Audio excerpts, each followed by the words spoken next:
Hello everyone, कैसे हैं आप सब। स्वागत है आप सबका आपके अपने चैनल मेट्स ऑफ मैथ्स में।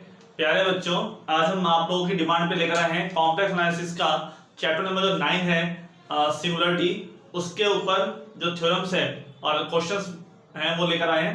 थ्योरम है रीमान, ठीक है, आप सामने थ्योरम लिखी हुई है रीमान थ्योरम, और ये सिंगुलरिटी के ऊपर बेस है।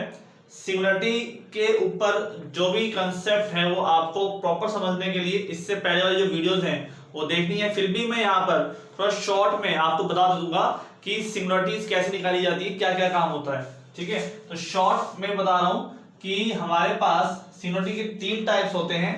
पहला टाइप होता है, ठीक है, सबसे पहले बेस किस पर है, ये बेस है लॉरेंट सीरीज पर, लॉरेंट सीरीज एक्सपेंशन पर, ठीक है। और वो क्या होता है, n बराबर 0 to infinity an z minus a की power n plus summation n बराबर 1 to infinity bn z minus a की पावर माइनस n, ठीक है।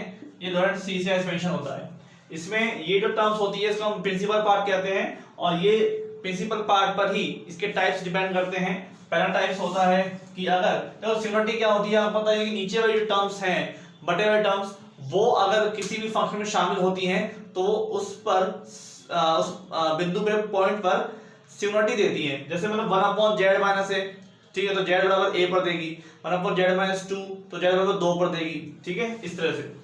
तो यहाँ पर अगर इस प्रिंसिपल पार्ट में, इस प्रिंसिपल पार्ट में एक भी टर्म्स ना हो, यानी प्रिंसिपल पार्ट क्या हो जाए, 0 हो जाए, तो इसे हम क्या बोलेंगे, इसे हम कहते हैं रिमूवेबल सिंगुलरिटी, ठीक है।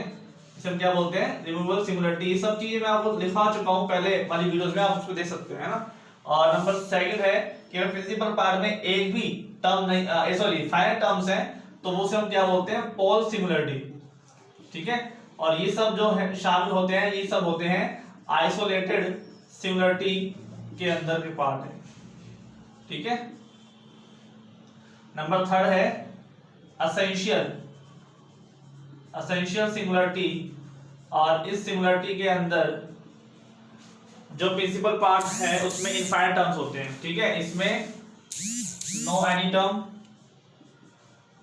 इसमें फाइनाइट टर्म्स,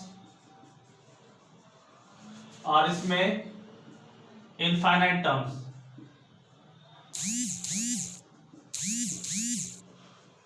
ठीक है भाई।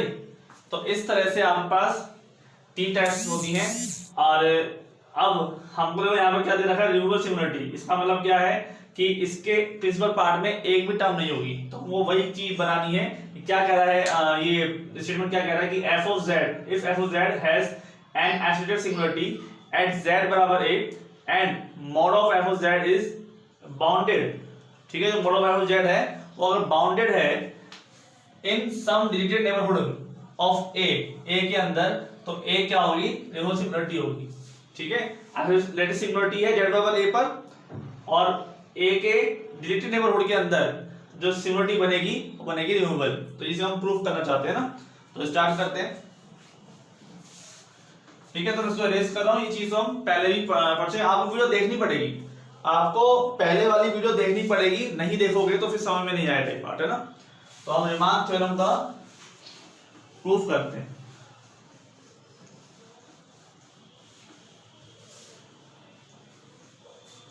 तो यहां देखेंगे, हम मान लेते हैं let f of z,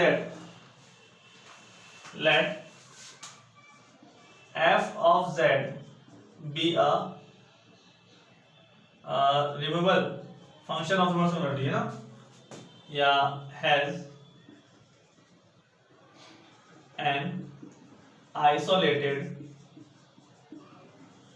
singularity। हम ये मान लेते हैं कि f of z के पास क्या है, isolated singularity है, और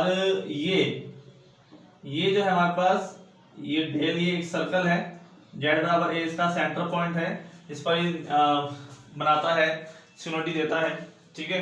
इस देखो, इसके पूरे पार्ट के अंदर तो ये जो चैप्टर जुड़ा हुआ है पिछले वाले चैप्टर से भी जुड़ा हुआ है, ठीक है। मैं बार बार पूरा डिस्कस तो हम कर सकते नहीं है, आप प्लेलिस्ट में जाकर देख सकते हैं, देखना ही पड़ेगा। तो ये z बराबर जो a है ना, इस z बराबर a के चारों तरफ ये फंक्शन एनालिटिक है, लेकिन बस z बराबर a के नेबरहुड को छोड़कर, ठीक है। तो हम मान लेते हैं कि नेबरहुड का मतलब क्या है कि z माइनस a का मान किसी ना किसी लिमिट के अंदर होना चाहिए, ठीक है।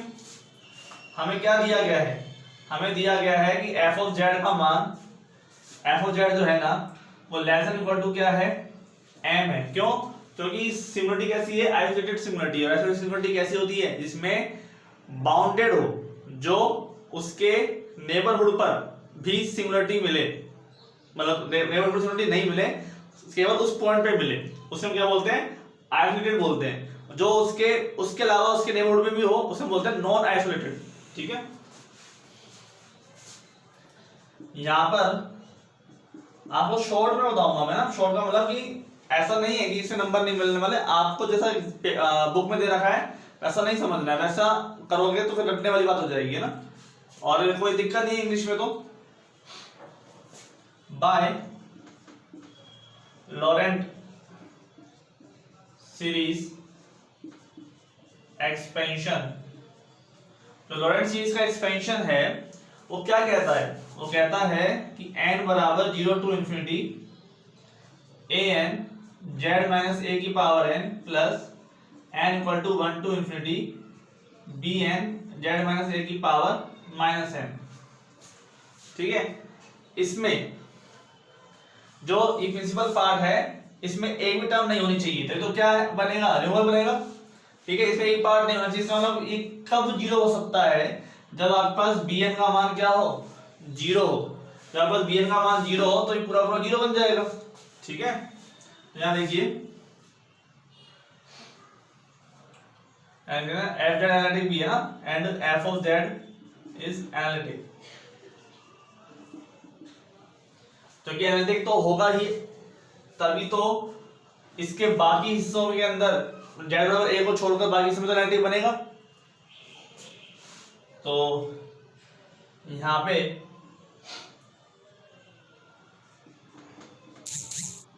here bn बराबर 1/2 पाई iota f of z upon z minus a की power minus n plus 1 dz,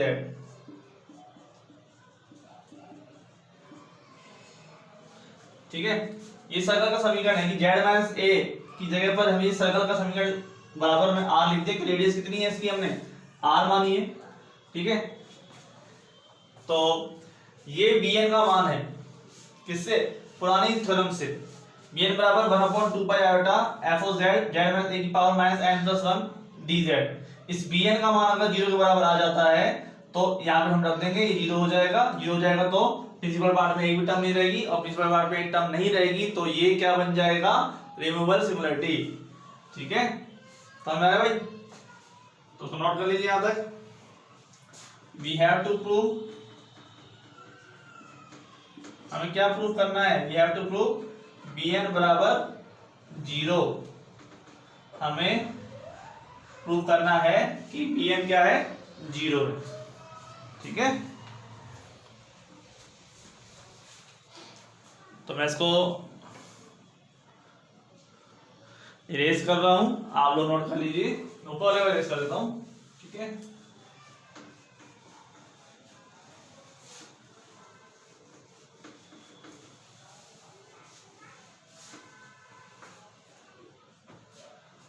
आप देखते हैं आगे ना,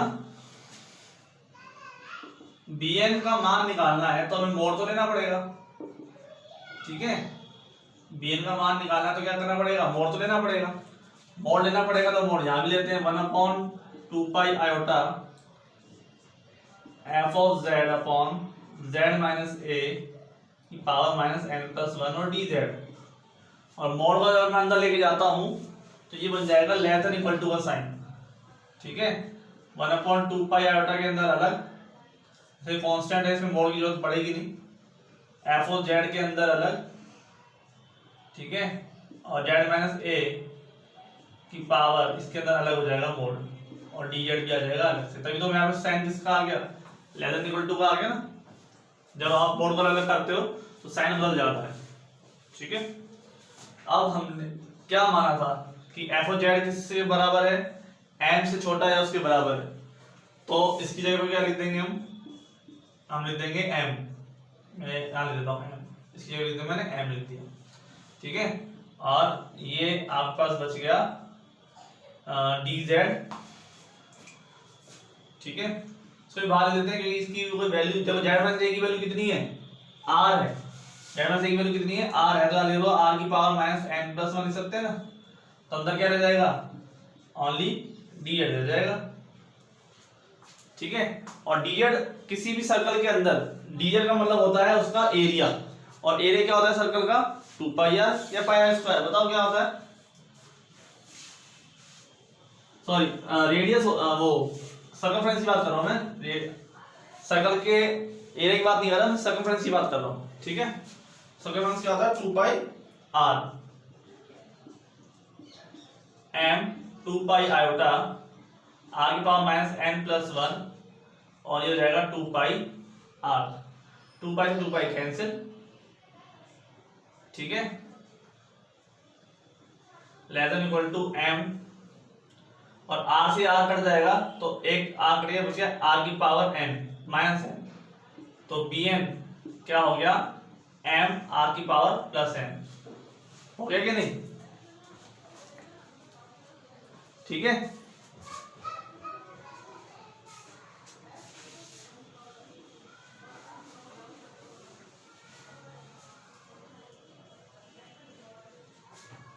क्लियर, कोई दिक्कत नहीं। तो यहां पे if z tends to a, अगर यहाँ पे ये रेडियस है, ये सेंटर है z बराबर a, ठीक है, मतलब इसकी जो रेडियस है ये a है, ठीक है। डेल तो इसका नेबरहुड है, डेल तो इसकी वो रेंज है जिसके अंदर ये काम कर रहा है, जैसे मतलब a माइनस डेल और a प्लस डेल की बात करूं तो ये तो डेल तो वो है, ठीक है, रेडियस ये है। अगर मान लो a z की तरफ बढ़े तो रेडियस क्या हो जाएगी, 0 हो जाएगी ना, रेडियस क्या हो जाएगी भाई, 0 हो जाएगी। मतलब डेल क्या है, a से छोटा है, क्योंकि डेल बड़ा होगा तो फिर ये तो सर्कल से बाहर चला जाएगा, ठीक है, इसे a का मान क्या है, डेल से छोटा है। तो यहाँ पर r टेंड्स टू क्या हो जाएगा, 0 हो जाएगा। जब r टेंड्स टू 0 हो जाएगा तो फिर bn का मान भी क्या हो जाएगा, टेंड्स टू 0 हो जाएगा कि नहीं, देन bn इक्वल टू, जो मोड 0 है तो bn का मान भी क्या होगा, 0 हो जाएगा। और bn अगर 0 हो जाता है तो इसका मतलब रियल पार्ट में कुछ भी बचेगा क्या, नहीं बचेगा ना, n बराबर 1 2 3 से इंफिनिटी, तो इसका मतलब then here f of z बराबर an z माइनस a की पावर n, ठीक है, प्लस में 0, कुछ बचेगा ही नहीं, so that f of z is removable singularity। क्यों है रिमूवेबल सिंगुलरिटी, क्योंकि इसके प्रिंसिपल पार्ट में कुछ बचा नहीं, इसका मान क्या आ गया, 0 आ गया, ठीक है भाई। r का मान 0 होगा अगर z का मान एक तरफ बढ़े, z a की तरफ बढ़े, a की तरफ बढ़े मतलब रेडियस है उसका छोटा करते जा रहे हैं, ठीक है, और टेंस टू क्या आ जाएगी, 0 हो जाएगी, ठीक है। तो ये प्रूफ हो गया अपना, इतना सा पार्ट था, इसको नोट कर लीजिए। नेक्स्ट थ्योरम करेंगे अभी हम इसके ऊपर।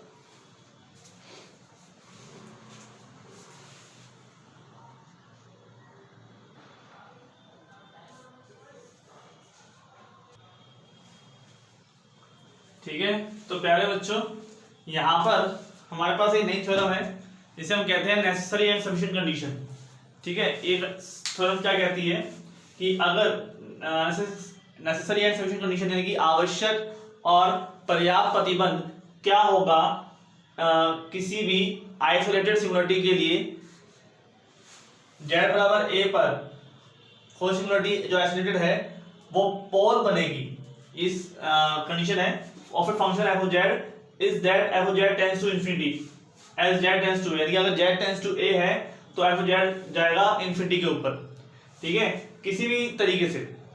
ये नेसेसरी कंडीशन है कि अगर z टेंड्स टू a है और f of z tends to infinity जा रहा है तो पोल बनती है सिंगुलरिटी, और अगर सिंगुलरिटी पोल बनती है तो f ऑफ z कहां जाता है, इंफिनिटी पे जाता है। ठीक है, तो ये हम प्रूव करेंगे इसका नेसेसरी एक्सेप्शन कंडीशन। तो स्टार्ट करते हैं। लेट मान लेते हैं z बराबर a be an isolated singularity. ठीक है, z बराबर a है, वो सिंगुलरिटी कैसी है, आइसोलेटेड सिंगुलरिटी है of a function f of z पर सिंगुलरिटी कैसी है, आइसोलेटेड है, लेकिन इसको हमें क्या बनाना है, पोल बनाना है। ठीक है, यानी प्रूफ करना है। लेट z बराबर a इज अ पोल, हम मान लेते हैं कि पोल है ऑफ ऑर्डर m। पोल बनने पर तो ऑर्डर पर ही बनेगा, एक ऑर्डर का पोल, दो ऑर्डर का पोल। ठीक है, एक ऑर्डर का पोल को हम क्या बोलते हैं, सिंपल पोल कहते हैं। Hence f of z n बराबर 0 to infinity n a n z minus a की पावर n प्लस n बराबर 1 to infinity B N Z minus A की पावर माइनस n। ठीक है,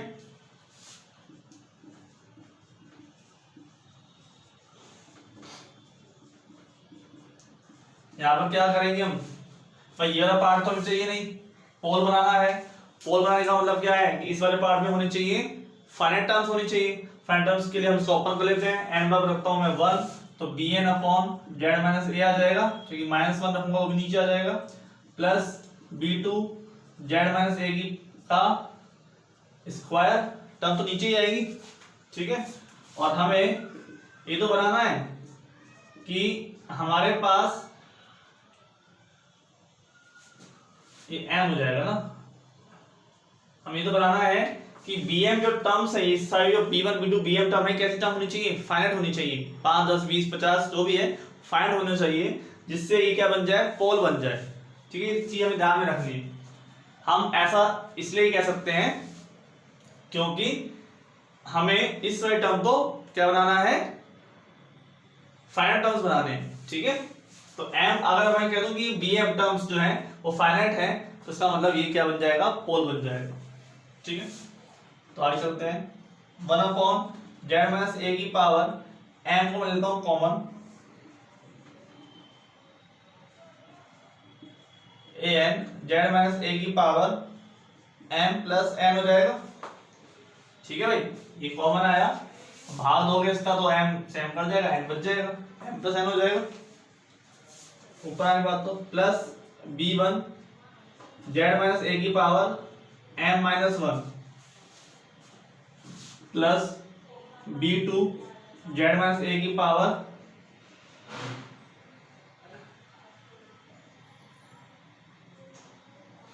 z माइनस ए की power m minus 2। ठीक है, plus bm जो हमने कॉमन ले लिया यहां से वाला। ठीक है भाई, ये कॉमन आ गया यहां से, यहां पर तो कॉमन आया तो यह पावर हो गई m प्लस n। ठीक है, और यहां पर ये पावर हो गई m minus n m minus 1, इस पर पावर m माइनस 2, क्योंकि m कॉमन लिया गया है। तो आप देख सकते हैं कि n जेड माइनस a नीचे स्क्वायर है, इसमें मैं मान लो भाग दे रहा हूं, किसका भाग दे रहा हूं, जेड माइनस m का, तो क्या देगा, ये m ऊपर चला जाएगा। मैं भाग दिया मैं जेड माइनस ए की पावर m का, ये चला जाएगा ऊपर, तो जेड माइनस ए की पावर m, नीचे 2 है तो ऊपर आगे -2 हो जाएगा। ठीक है, तो ये चीज हम जानते हैं, नॉर्मल पावर्स को कैसे ऊपर नीचे लेकर जाया जाता है, ये चीज हमको पहले ही पता है। हम मान लेते हैं इस पूरी टर्म में काम इनसे नहीं है, इस वजह से हम इसको क्या मान लेते हैं, फाई ऑफ जेड मान लेते हैं। ये फाई ऑफ जेड जो है आपके पास वो क्या है, n बराबर 0 to infinity A N Z minus A की power m plus n plus b1 Z minus A की पावर m माइनस 1 और plus b2 Z minus A की power m minus 2 plus B M. ठीक है, इन सब पूरे term को मैंने क्या मान लिया, फाई ऑफ जेड मान लिया। इस पूरे टर्म को मैंने क्या मान लिया, फाई ऑफ जेड मान लिया। तो मैंने लिख दिया यहाँ पे 1/z माइनस a की पावर m इंटू में फाई जेड। ठीक है, तो नोट कर लीजिए अच्छे से।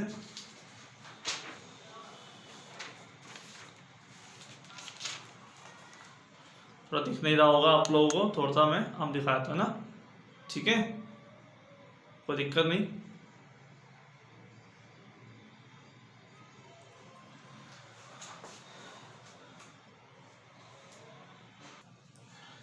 ठीक है, तो उसको आप नोट कर लिया होगा। मैंने पोस्ट करके मैं इसको रेस कर रहा हूं।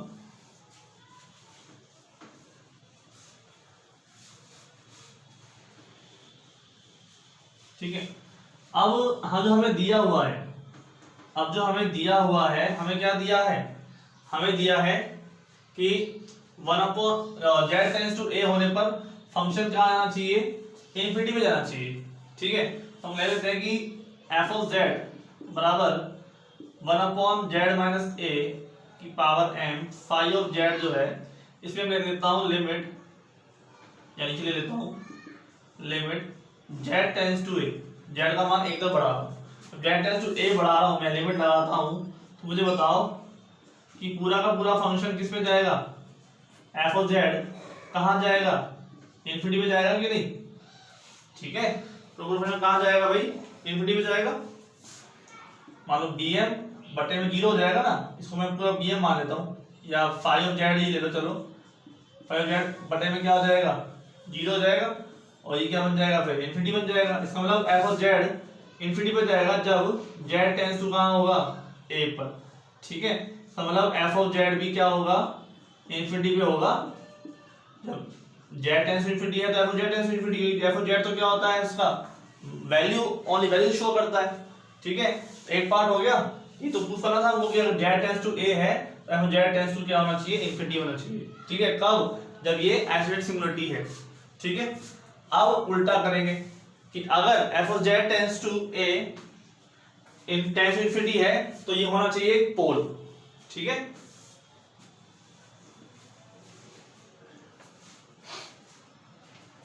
समझ आ गई बात, इन्फिनिटी बन रहा है z टेंड्स टू a होने पर। तो इरेज कर रहा हूं कन्वर्स पार्ट। ठीक है, कन्वर्सली, कन्वर्सली क्या कहता है, कन्वर्सली कहता है हमसे कि इफ लेट, या मान लेते हैं let f of z tends to infinity.